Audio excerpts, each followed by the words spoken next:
Snowflakes drifted gently through the icy night air, melting on his coat as he stood beneath the dim streetlight. The city was quiet, wrapped in the silence that only winter could bring. But inside him, chaos whispered. Daniel had always believed that loneliness was a choice, something one could conquer with work, distractions, or the noise of everyday life. But tonight, as his breath turned to fog in the cold, he realized loneliness wasn't silence. It was the sound of memories that refused to fade. He hadn't planned to be out this late, nor did he expect that a single glance could stop his heart. She wasn't his date. In fact, he didn't even know her name. But her eyes told him she needed someone tonight, and somehow he knew he was meant to be that someone. Before the story unfolds, if you believe in kindness, forgiveness, and second chances, take a moment to like this video, share it with someone who needs a little hope tonight, and subscribe to the channel for more heart-touching stories. Tell us in the comments where you're watching from, because kindness connects us all, no matter how far apart we are. Daniel had just come out of a small restaurant on the corner of Elm Street. It had been one of those evenings that reminded him how quiet life could become after losing someone. He had spent the past 3 years burying himself in work after his fiancée, Emma, passed away in an accident that shattered everything he believed in. Since then, dinners had been lonely, laughter felt foreign, and winter nights like this one only deepened the emptiness. But as he walked toward the bus stop, he noticed her. A woman standing in the snow, holding a little boy wrapped tightly in a blue jacket and gray beanie.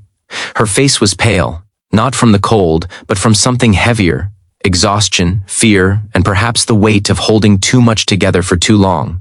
Her name, he would later learn, was Claire, but tonight she was just a stranger whose presence felt strangely familiar, like a fragment of a dream he once lived. She looked like someone who had been brave for too long. The child in her arms, maybe 3, maybe 4, looked up at her with quiet trust, unaware of the battles his mother fought in silence. Daniel couldn't look away. Something about the way she held her son, tight yet trembling, pulled at something deep inside him.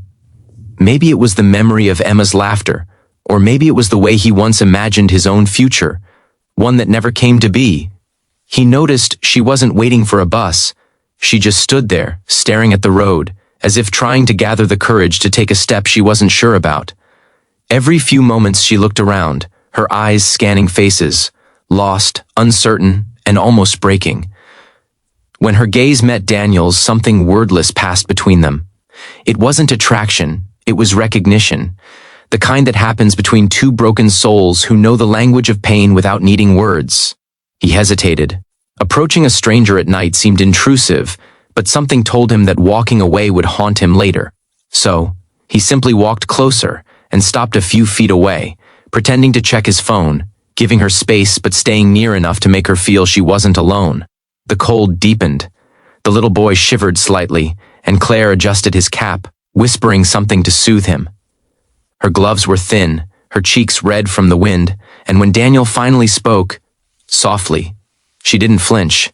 He offered to call a cab or help her get somewhere warm. She hesitated, then nodded weakly, as if admitting she didn't have the strength to refuse kindness anymore. When the car came, Daniel opened the door and waited while she settled the boy inside. As they drove, she finally spoke, her voice trembling but calm. She told him she had left her home that evening with no destination, no plan, just the urge to escape. Her husband had walked out months ago, leaving her to raise their son alone. Her job barely covered the rent, and tonight, she had received a notice that she'd lose her apartment by the end of the month. She said she didn't know why she was telling a stranger all this, but maybe it was because he didn't look away when she did. Daniel listened, not trying to fix anything, not offering hollow advice, just listening. Sometimes, that's what people need most. By the time they reached the small diner he knew stayed open late, she had stopped crying. He bought them warm food, hot chocolate for the boy, and sat quietly while they ate. The child smiled shyly at him, grateful for the warmth, the lights, the safety. It struck Daniel deeply, how little it took to make someone feel seen, and how much he had forgotten that. Over the next few hours, something inside Daniel began to heal in ways he didn't expect. Watching Claire feed her son, seeing her fragile smile return, reminded him of everything good he had lost, but also everything he could still give. He realized that maybe second chances don't always come wrapped in romance. Sometimes they come in the form of two strangers crossing paths on a cold night, helping each other remember what it means to care again. When the diner closed, he offered them a ride home.